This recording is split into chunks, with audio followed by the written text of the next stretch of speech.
తల్లిదండ్రుల మీద దయలేని పుత్రుండు పుట్టనేమి వాడు గిట్టనేమండి. దిక్కుమాలిన పాశ్చాత్య ఆచారాలన్నీ భారతదేశంలో కూడా తగలబట్టి సంవత్సరానికి 13 వర్షాలు పడుతూ ఉన్నాయి.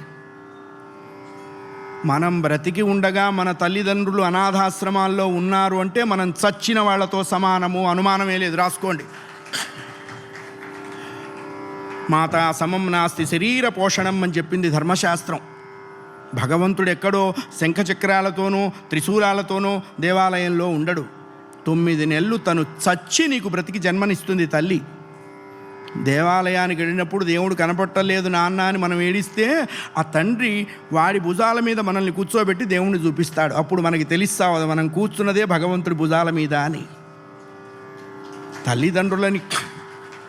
తల్లిదండ్రులకి గుళ్ళు కట్టించక్కర్లేదు, కట్టించిన గుళ్ళ ముందు వాళ్ళని కూర్చోబెట్టకుండా ఉంటే చాలు. అది నేర్చుకోవాలి. మనం బ్రతికుండగా వాళ్ళ అనాథాశ్రమాల్లో ఉండటం ఏంటండి? ఇంకంతకంటే పాపం ఏదైనా ఉందా? కాశీలో యజ్ఞం చేస్తే వస్తుందా? రామేశ్వరంలో అన్నదానం చేస్తే వస్తుందా? జన్మనిచ్చిన తల్లిదండ్రులు ప్రధానము. వాళ్ళని నువ్వే సేవించాలి. భగవంతుని సేవించకపోయినా నష్టం లేదు, బోల్డు మంది ఉన్నారు. జన్మనిచ్చిన తల్లిదండ్రుల్ని సేవించాలి, అది కర్తవ్యము. రామాయణం అదే చెప్పింది. అయ్యా, ఆ అభిప్రాయం లేనివాడు పశువు అనకూడదన్నారండి. పశువులు పోటీకి వచ్చినాయి, మమ్మల్ని ఆ వాడితో పోలుస్తావా అని. అంతకంటే నీచుడు. మా తల్లిదండ్రుల్ని సేవించలేకపోతున్నాను. ఇక్కడికి దగ్గరగా ఉన్నారు వైశ్య కులానికి చెందినటువంటి మునిబాలకుడు. వైశ్యులకు కూడా బ్రహ్మచర్య, గృహస్థు, వానప్రస్థం ఉంది, సన్యాసం లేదు ఆ కాలంలో. వానప్రస్థ ధర్మంలో ఉన్నాం, నువ్వు నన్ను కొట్టావు, వాళ్ళకి మంచినీళ్ళు ఇచ్చివయ్యా అంటూ తన చేతిలో ఉన్న కుండని, తన భుజాల మీద ఉన్న బాధ్యతని ఆయనకు అప్పగించి పిల్లవాడు ప్రాణం వదిలేశాడు. దశరథుడు చాలా దుఃఖపడ్డాడు. ఆ పిల్లవాడి పార్థివ శరీరాన్ని ఒక చెట్టు మీద ఎత్తుగా పెట్టాడు. ఎందుకంటే ఏ జంతువులు ముట్టుకోకుండా. ఆ నీటి కుండతో దూరంగా ఉన్నారు ఆ పిల్లవాడి తల్లిదండ్రులు. అక్కడికి వెడుతుంటే అగో అన్నారు వాళ్ళు. ఉలిక్కిపడ్డాడు దశరథుడు.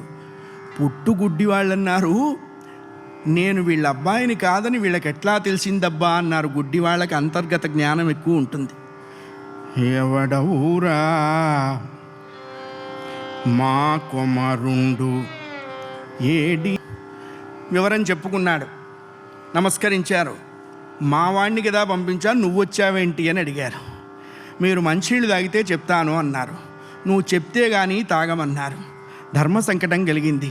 చెప్పకపోతే అబద్ధం చెప్పినట్టు అవుతుంది, చెప్తే వాళ్ళ ప్రాణం తీసినట్టు అవుతుంది.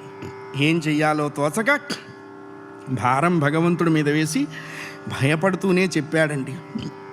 పుత్ర వియోగ వార్త ఆ ముసలి తల్లిదండ్రులని కబళించి పారేసింది.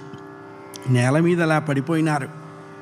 వీడురా నేల ఇటవీని. ఈ ముసలి కాలంలో మేమెట్లా పుత్ర వియోగ దుఃఖంతో కుమిలి కుమిలి కునారిల్లుతూ ప్రాణం వదులుతున్నామో, నీ ముసల్తనంలో కూడా నీ పిల్లలు నీ నుండి దూరమైతే కానీ నీకు మరణం చేరువ కాదు అని చెప్పి శపించారండి.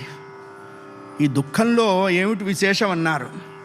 మాతా దుఃఖం షాణ్మాసం, పితా దుఃఖం తు వత్సరం, భార్యా దుఃఖం పునఃభార్య, పుత్ర దుఃఖం నిరంతరం అని శాస్త్రం. అది అనుభవించే వాళ్ళకి తెలుస్తుంది. ఇంకంతకంటే మాటలు లేవు. ప్రాణం వదిలేశారు.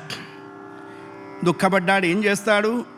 ఆ ముగ్గురికి సద్య సంస్కారం చేశాడు దశరథుడు. ఇది రామాయణ ధర్మం. వదిలేసి వెళ్ళిపోలా. ఎందుకు చేశాడు అంటే అనాథ ప్రేత సంస్కారాన్ కోటి యజ్ఞ ఫలం లభేత్. అది ముగ్గురికి సంస్కారం చేశాడు. ఎందుకని? దశరథుడికి పాపము పుణ్యము కూడా 0 అవ్వాలి. 0 అయితే కానీ అక్కడ జ్ఞానం వృద్ధి చెందదు. జ్ఞానాన్ని ఇచ్చే పరమాత్మ అక్కడ పుడతాడు. అందుకని పుణ్యము ఉండకూడదు, పాపము ఉండకూడదు అకౌంట్లో. బ్రాడ్ డౌన్ క్యారీడ్ డౌన్ ఏం లేదు. ఎసెట్స్ లైబిలిటీస్ సెట్ అయిపోవాలి, చార్టెడ్ క్లోజ్ చేసేయాలి అకౌంట్. జ్ఞానాదేవతు కైవల్యం. మర్చిపోయినాడు, ఇంటికి వచ్చేసాడు. కాలం ఎటువంటి రోగాన్నైనా మానుస్తుంది. అందుకనే గొప్ప వైద్యుడు ఎవడన్నాడు? కాలపురుషుడు అన్నారు. ఏ యాంటీబయాటిక్ అవసరం లేకుండా ఎటువంటి మాయరోగమైనా మర్చిపోతాం. కాల ప్రవాహంలో మర్చిపోయినాడు. వశిష్ఠుడు గుర్తు చేశాడు. వాళ్ళు ఏమన్నారా నాయనా, ఏమన్నారు, అదేమన్నా స్వీట్ మెమరీసా, నా ఆటోగ్రాఫ్ స్వీట్ మెమరీసా గుర్తుపెట్టుకోవడానికి? వాళ్ళు ఏడుస్తున్నారు, నేను ఏడుస్తున్నా. అయితే ఏదో గుర్తొచ్చింది, పుత్రులు చావు అన్నారు, ఆ రెండు నోట్ చేసుకున్నా, ఆ రెండిటితోనే ఉందిరా కథ అంతా. నువ్వు చావటానికైనా నీకు పిల్లలు పుట్టాలి కదా నాయనా. అమ్మో, అట్లాంటి సంతానం కలియుగంలో కదా, ఇప్పుడు ఎందుకు అన్నాడు ఆయన. వాళ్ళు పుట్టి నిన్ను ఉద్ధరిస్తారా, వీళ్ళు పుట్టి మిగతా వాళ్ళని చంపుతారు, అంతేగా. 3 దుఃఖాలతో ఏడుస్తారట. మొట్టమొదటి దుఃఖం ఏమిటన్నారు? ధనేషణ, సంపాదించాలి. ఓ లంసం వచ్చేస్తుంది. మరి నేను ఒక్కడనే తింటే ఎట్లా? ఇంకో పార్టిసిపేట్ ఉండాలిగా. సరే, ఆవిడ వస్తుంది, ఆవిడకి ఆయన, ఆయనకి ఆవిడ, ఈ ఇద్దరే ఉంటారు. ఓ జాయింట్ అకౌంట్ కూడా వస్తే బాగుంది. పిల్లలు పుడతారు. వాళ్ళు ఏం చేస్తారు? వీడికి 70mm DTS స్టీరియోఫోనిక్ సౌండ్ సిస్టంలో సినిమా చూపిస్తారు. అప్పుడు అనుకుంటారు, ఈ పాపిష్టి వాడిని ఎందుకు అనుకున్నావా అని. లోకంలో ఈ 3 త్రయాలతో చస్తున్నారు జనం. భగవంతుడి కోసం చచ్చేవాళ్ళు ఎవరు అని అడిగారు శుక్లవారి భాగవతంలో. ధనేషణ, దారేషణ, పుత్రేషణ. నాయన నీ కోసం అన్వేషణ, ఆ ఒక్కటి అడక్కు అని చెప్పేశాడు ఆయన. నువ్వు చావటానికైనా పిల్లలు పుట్టాలరా? అవునండి, ఏం చేయమంటారు? ఋష్యశృంగ మహర్షుల వారి అధీత్వంలో అశ్వమేధం చేశారు, పుత్రకామ ఇష్టి చేశారు. ఆ మహానుభావుడు తపస్సు చేసినటువంటి దివ్య ప్రదేశమే శృంగగిరి.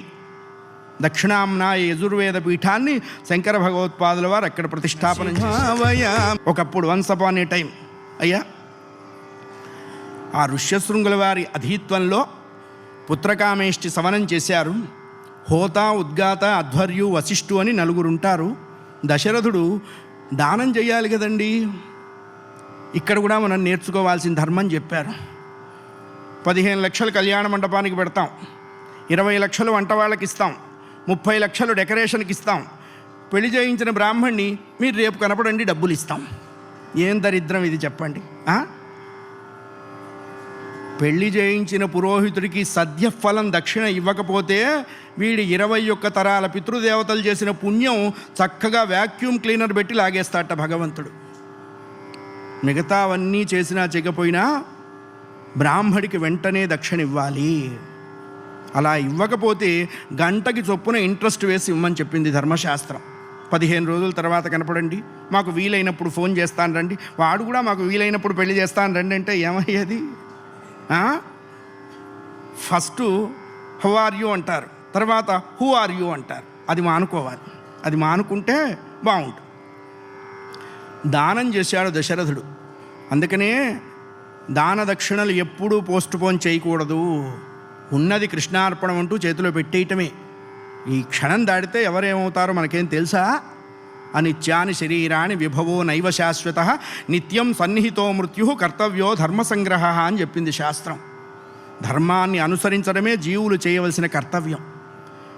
4 4 దిక్కులు దానం చేసేటండి, దేవబ్రాహ్మణ మాన్యముం తప్ప అని. ఒకళ్ళకి తూర్పు, ఒకళ్ళకి పడమర, 4 ఇచ్చేశారు. వాళ్ళు ఏం చేశారండి? వాళ్ళు ఆ భూములతో ఏం చేస్తారు? రియల్ ఎస్టేట్ ఏమైనా చేస్తారా? భూమి ఏమైనా పెరుగుతుందా? వాళ్ళు మంచివాళ్లే, ఇచ్చారు కదా అని పుచ్చుకోలా. రత్నాస్వాధ్యాయకరణీ వయం నిత్యం వయకి భూమి పాగా